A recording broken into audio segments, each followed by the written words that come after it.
White House meeting and the security assistance? Mr. Goldman, here's what I know.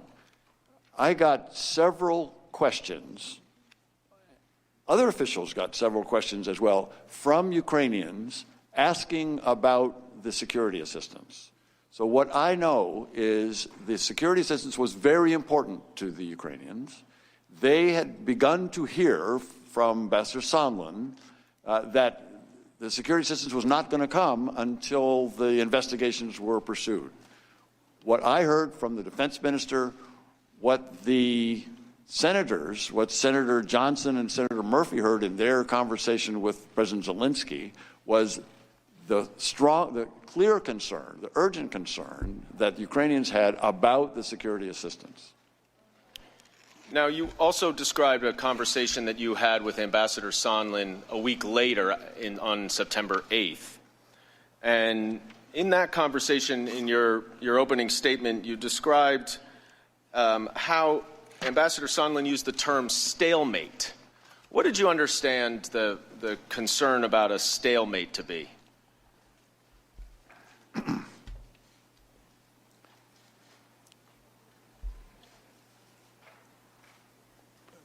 Ambassador Sondland said that if President Zelensky did not clear things up in public, we would be at a stalemate. He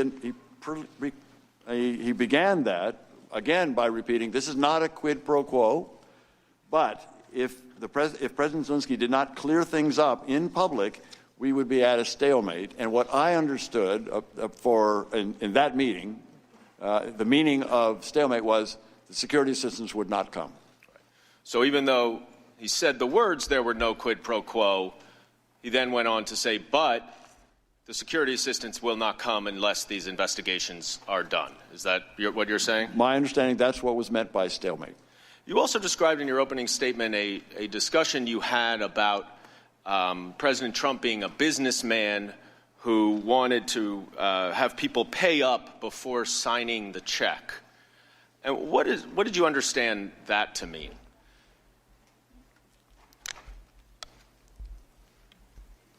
This was an explanation that Ambassador Sondland gave me about his understanding of President Trump's thought process. Ambassador Sondland is a businessman. President Trump's a businessman. He was explaining to me the relationship, the understanding that a businessman would have when he was about to sign a check. And by that, he clearly meant that President Trump was thinking about or had in front of him the possibility of providing security assistance to Ukraine. It was similar to writing a check to someone who you're about to send.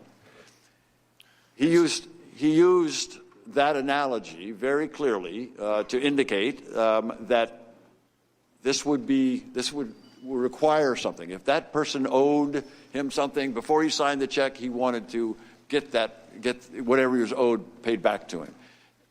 And Ambassador Volker used very similar language about a week later, which indicates to me that they had that conversation as well. Did Ukraine owe anything to the United States? Ms. Goldman, they didn't. They owed appreciation for the support. That's what I was asking for. A little appreciation in the form of a little you scratch my back, I scratch yours. Need just a little bit of, I need a taste. But you understood the upshot of this comment made by both Ambassador Sondland and Ambassador Volker to be that President Trump believed that Ukraine owed him something personally. Is that accurate? It's hard to understand, but there was a feeling by President Trump that and this came out in the transcript. This came out in the discussion with the inaugural delegation when they came back to have a conversation with President Trump on May 23rd, that he had a feeling of having been wronged by the Ukrainians. And so this was something that he thought they owed him to fix that wrong. Right, but what he was talking about, as you understood it, because in the context of the conversation, is that what he owed him were these investigations that he wanted. That right? Would have been to fix the wrong, exactly. That's the way I would take the payment. Those investigations into the 2016 election, folks, and Biden and Burisma. You're listening to Daniel Goldman. He's the Democratic during this early period in September, counsel. We've talked a little bit about hired a couple months ago by Schiff for this committee, saying that there was formally no dealt with right? mobsters from, I think, the Southern District today, of New York. Regardless of what you and call he is whether it's a continuing to question Bill bribery, Taylor, extortion, the acting U.S. ambassador to Ukraine, of the office of the and his testimony, Taylor's testimony, his opening statement was pretty devastating. Goldman's just walking through and hitting all these points again to lock them down. We have yet to hear the Republicans question two investigations that Taylor. Would benefit Donald Trump's reelection. Is that what you understood the facts to be?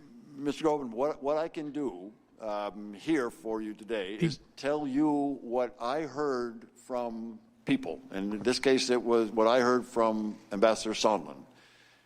He described conditions for the security assistance and the White House meeting in those terms. That is, that were dependent upon, conditioned on pursuing these investigations. And you heard that from Ambassador Sondland himself, correct? Correct. And you also heard a similar story from Mr. Morrison as well, is that right? Who also talked to... This has been the nature of the testimony, right there. I mean, that's all you really need to know. He's heard it from two different people and what Mr. Morrison who are on the conversation. Was substantially similar to what Mr. Sondland that recounted to you, Trump right? wanted a quid pro quo. So, you guys get the assistance that Congress has...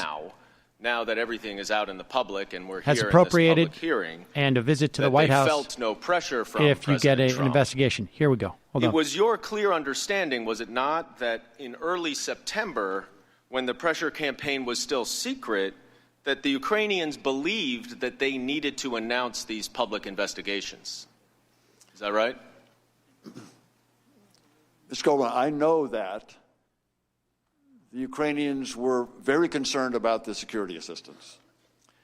And I know that they were prepared or preparing to make a public statement, that is, with a CNN interview, that was being planned.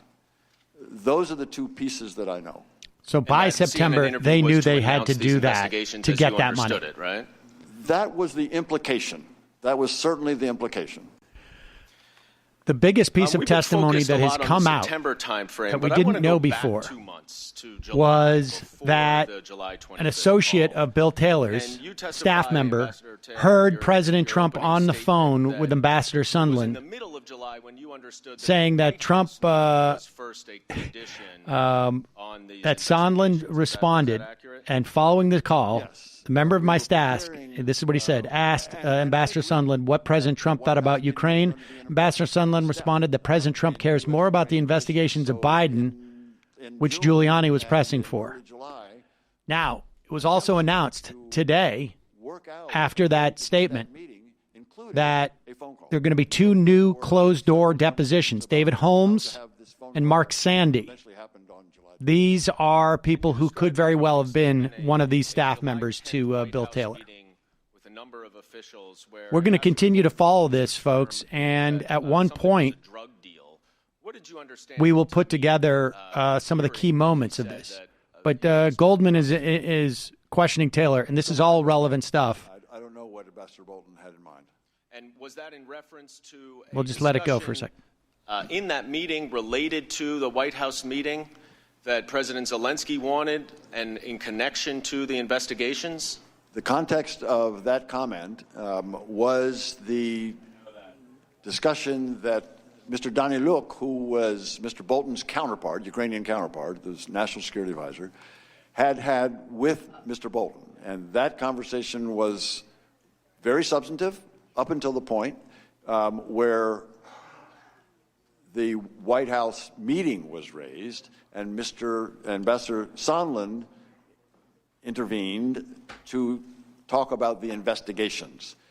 It was at that point that Ambassador Bolton ceased the meeting, closed the meeting, finished the meeting, and told his staff to report this meeting to the lawyers, and he also later then indicated to Fiona Hill, who was also a participant on NSC staff, that he, Ambassador Bolton, didn't want to be associated with this drug deal. So it was, the implication was it was the domestic politics that was being cooked up. And did Ambassador Sondland say this in front of the Ukrainian officials, to your understanding?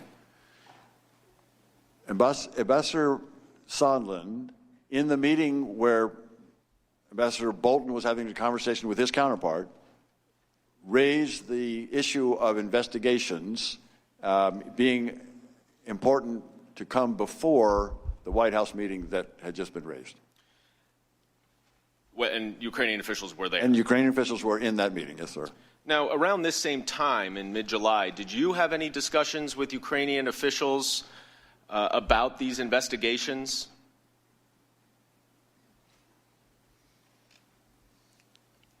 I don't recall.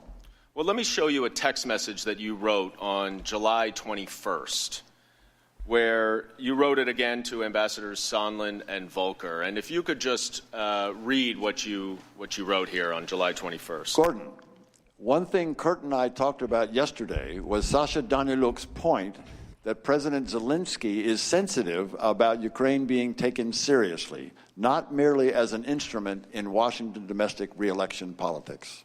And Sasha Daniluk, I think you just said, is Ambassador Bolton's counterpart, right? He's the National Security Advisor to the, it was, he's no longer, but was at the time. What did you understand it to mean when that Zelensky had concerns about being an instrument in Washington domestic re-election politics? Mr. Daniluk understood that these investigations were pursuant to Mr. Giuliani's request to develop information, to find information about Burisma and the Bidens. This was very well known in public. Mr. Giuliani had made this point clear in several instances in the beginning, in the springtime, and Mr. Daniluk was aware that that was a problem. And would you agree that because President Zelensky is worried about this, they understood at least that there was some pressure for them to pursue these investigations? Is that fair? Mr. Daniluk indicated that President Zelensky certainly understood it, that he did not want to get involved in these type of activities. Now, I'm going to move ahead now to July 25th, which was when President Trump and President Zelensky had the phone call. But before we get to the phone call, I want to show both of you a text message, neither of you is on this text message. It is between Ambassador Volker and Andrei Yermak, a top aide to President Zelensky. I will read it because neither of you is on it. Ambassador Volker says, "Good lunch, thanks. Heard from White House. Assuming President Z convinces Trump he will investigate / get to the bottom of what happened in 2016, we will nail down date for visit to Washington. Good luck. See you tomorrow. Kurt." And this was a half hour, less than a half hour before the call actually occurred. President Z could be anybody. Now, Ambassador Taylor, was Ambassador Volker with you in Ukraine at this time? He was. Did you know that he was prepping President Zelensky for this phone call with President Trump in this way? Not in this way, Mr. Goldman, but I knew that Ambassador Volker was prepping Ukrainians for the phone call earlier on. That is, at a meeting in Toronto on July 2nd, Ambassador Volker had a conversation with President Zelensky and had indicated in a phone call that he, at that time, was going to talk President Zelensky through the steps that need to be taken in order to get to the phone call. Understood. And you testified earlier that the security assistance had already been frozen, to your knowledge, at least by July 18th. Is that right? That's correct. So that was just a week earlier than this. That's correct. So just so we're clear, Ambassador Taylor, before this July 25th call, President Trump had frozen the security